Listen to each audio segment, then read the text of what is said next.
北约峰会在华盛顿举行，那么今年有哪些值得关注的议题呢？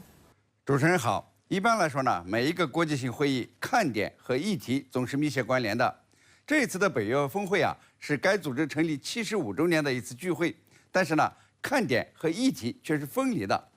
这次峰会的议题呢，包括第一，乌克兰问题，北约如何援助乌克兰，给多少钱，会不会打折，乌克兰加入北约的事有没有进展？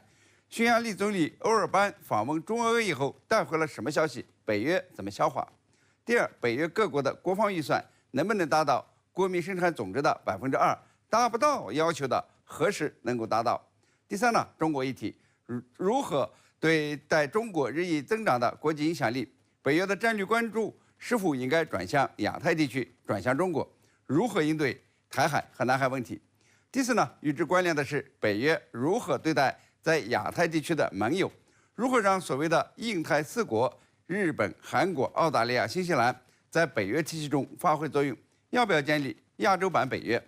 第五，欧洲和亚太分属不同的地缘政治领域，美国呢凭借其地缘优势和超级大国地位，在两个区域间担当着桥梁作用。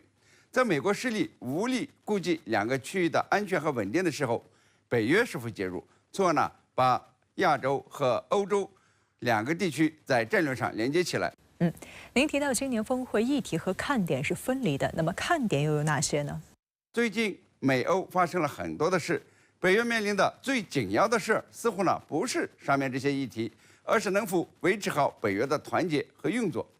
这个号称世界上最强大的军事组织，更担心的是特朗普重返白宫，美国还会保卫欧洲吗？北约还能够运行如常吗？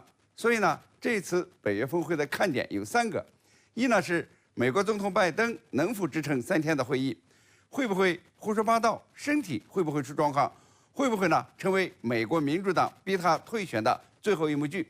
因此呀，拜登采取的每一步，他做出的每一个手势，他说的每一句话，都将受到严格的审查，成为北约峰会的最大看点。二是特朗普要是重返白宫，将如何对待北约？会不会呢像他所承诺的，在24小时内解决乌克兰问题？那么北约国家今后还怎样对待援乌抗俄？美国呢会不会把乌克兰包袱甩给欧洲？特朗普会不会就北约前途发生意见，就成为北约峰会的第2大看点。3呢是北约新任秘书长荷兰前首相吕特将从10月1日起开始履行职务，他能够把利益诉求各不相同的32个成员国能聚拢在一起吗？这次峰会上他怎么崭露头角？4是欧洲目前呢在政治上面临分裂风险，法国议会2次选举以后进入了悬浮状态，为极右党打开了发展壮大的门。德国的极右党势力上升，英国政府刚刚实现更替。大西洋两岸呢都存在着整体上的这个政治不确定气氛。那么在这种背景下讨论所设置的峰会议题还有意义吗？看点和议题相背离，决定了这次华盛顿举行的北约峰会将成不了什么事，倒是成了决定欧美政治人物命运的戏台。北约峰会举行前，西方媒体称中国议题将是峰会主要议题之一，所以特邀所谓印太4国参加。那您认为他们所说的中国议题包括哪些内容呢？北约峰会所谓的中国议题大概呢包括4个方面：一是如何继续阻拦中国与俄罗斯的经济联系。他们认为呢，中国对俄进口的军民两用品提高了俄罗斯军工产业的技术含量和精准度，虽然呢他们还拿不出证据。二是随着中国经济军事实力的增强，对北约在亚洲的盟友，主要呢就是日韩澳新4国形成了安全威胁。北约是否加以扩大，建立亚洲版北约？3呢是南海、台海局势紧张，事关全球贸易和印太安全。北约峰会将讨论南海问题、台海问题以及朝鲜半岛问题。4呢是欧洲区域和亚太2个战略区域是否合二为一，来应对中国的崛起。总之呢，北约峰会的中国议题就是渲染中国威胁论，试图误导国际社会认为中国对欧洲都有安全威胁。也因此，北约峰会邀请所谓的印太4国参加，也就是日本、韩国、澳大利亚、新西兰。这4个国家呢，已经与北约建立了密切的伙伴关系。2022年俄乌军事冲突发生以后，一直呢在参加北约峰会。但是呢，我们刚说了，这次峰会的议题和看点是分离的，估计放一阵嘴炮也谈不出个什么结果来。澳大利亚总理呢都干脆不参加峰会，要看北约对中国的制约，就要看北约会不会设立亚洲办事处。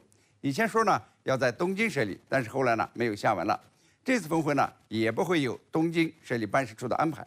所以说呀，除了在舆论上抹黑和扭曲中国形象，这次北约峰会呢对中国产生不了什么影响。日本首相接受路透社的书面采访说，世界呢不应该容忍一些国家破坏国际秩序的行为，矛头呢指向了中国，但是呢不敢提中国的名字，说明北约峰会的中国议题就是说说而已，不可能有具体的结果。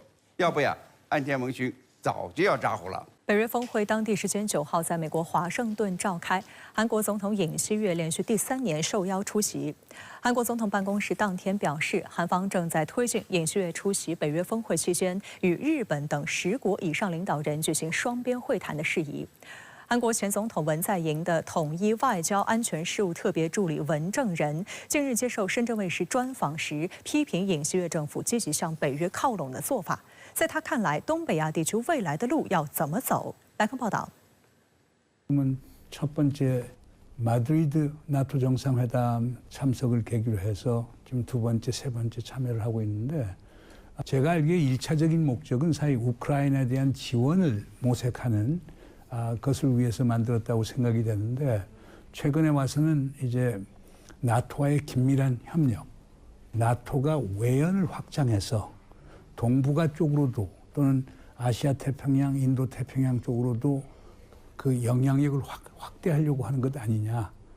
韩国总统尹锡悦9号高调出席在华盛顿召开的北约峰会，成为韩国首个连续3年参加峰会的总统，并将与澳大利亚、日本和新西兰等亚太国家代表共同参与10号和11号的会谈。对此，韩国前总统文在寅的特别顾问文正仁在接受深圳卫视专访时批评，尹锡悦政府积极向北约靠拢只是引狼入室，北约不是东亚的，尽管他有着亚太化的想法，但这并不现实。 왜냐하면 나토라고 하는 게 유럽의 방위를 위해서 존재하는 거거든요. 나토가 아시아로 그 세력을 뻗친다는 게 쉽지는 않을 겁니다. 특히 지금 우크라이나 사태를 계기로 해서 그렇기 때문에 그런 우려는 있지만 그 실현 가능성은 상당히 적다고 봅니다. 尹锡悦上台以来，不断强化美韩同盟，并配合美国打造美日韩军事同盟。3国领导人去年8月在美国戴维营聚首秀恩爱，引发韩国舆论批评，认为此举是一场危险的赌博。但今时不同往日，尹锡悦这次前往美国，由于美国总统拜登忙于选举，原本计划中的美韩、日韩、美日韩首脑会谈可能都要泡汤。 그 선거 방향이 한미 관계에 대한 어떤 영향을 미칠 것이라고 보이시네요. 핵 문제 미 무역 정책에 대해 각 대선 후보들이 주장하는 정책이 양국 관계에 미칠 영향에 대해 어떻게 생각하시나요? 바이든 대통령이 재선이 되면은 지금 하고 있는 미국의 정책에 변화는 없을 겁니다. 미국은 계속 동맹을 강조할 것이고, 그리고 미국은 동맹과 우방 국가들이 협력을 해서 국제사회를 주도해 나가려고 하는 전략을 펼 것이고, 한국은 거기에 적극적으로 동참을 할 겁니다. 그리고 북한에 대해서 정책을 바뀔 것도 없다고 생각이 됩니다. 文正仁分析，如果特朗普再次入主白宫，在外交政策上可能存在诸多不确定性，但可以肯定的是，美韩同盟大概率受到相当大的打击。其中关键的一点是，美方将要求韩方承担更多的国防开支。 그런 점에서 보면은 한미 동맹에는 상당히 많은 마찰음이 들릴 것이다. 그리고 북한에 대해서는 아직은 모르겠지만은 트럼프 대통령의 과거 행태로 봐서는 북한의 김정은 위원장하고 정상회담을 할 가능성이 상당히 크다고 보겠죠. 그럴 경우에 한국 정부는 상당히 어려움에 처하게 될 겁니다. 就在赴美出席北约峰会前夕，尹锡悦接受外媒访问时，还就朝鲜和俄罗斯走近放狠话，不仅对俄罗斯近期不断加强同朝鲜军事合作发出直接警告，还敦促俄方必须在朝韩之间2选1。俄总统新闻秘书佩斯科夫回应称，俄方坚持与朝韩等地区内所有国家形成良好关系的立场。但颇为双标的是，韩国上月却与美日一同展开为期3天的自由之刃联合军演。朝鲜对此严厉警告3国，勿在其周边搞亚太版北约。文正人也认为，这样的联合军演势必会加剧地区紧张局势。 만약 한미일 3국의 공동 군사 훈련의 빈도와 강도가 높아지면은 북한 같은 경우는 러시아하고 공동 군사 연습과 훈련을 할 가능성을 배제할 수는 없겠죠. 전략적 안정을 구축하고 그리고 불필요한 긴장을 고조하는 그런 행위들은 삼가는 것이 이 지역 모든 국가와 사람들을 위해서 바람직한 것이라고 생각합니다. 9.19 남북 군사 합의 그 휴령 정책 중단기라는 그 안거기 통과하고 그 남북은 날로 그 긴장감이 고조되고 있습니다. 그 최근 그 자주 출몰하는 북오물 봉서 삭포 사건을 통한 그 비정상적衝突이 남북 관계에 대한 어떤 영향을 미친 것으로 보시나요? 걱정되는 것은 이런 식으로 서로 풍선을 주고받는 것이 군사적 충돌로까지도 발전할 수 있는 것 아니냐. 그렇다라고 하면은 한반도에 정말 어려운 상황으로 갈 수가 있다. 그러니까 이런 걸 막아야 된다. 그러나 이제 문제점은 뭐 앵커께서도 지적을 했습니다만은 지금 남북 군사 합의서도 쌍방이 무효화시켰고 그렇게 남북 간 사이에 호트라인이 존재하지 않는 상태에서 군사적 충돌이 포함이 되는 그런 우발적 상황이 발생했을 때 이것을 예방하고 통제 관리할 수 있는 시스템이 지금 존재하지 않아요. 그렇다고 하면 이게 군사적 충돌로 에스컬레이션, 확전될 가능성도 있기 때문에 많은 분들이 지금 걱정을 하고 있습니다.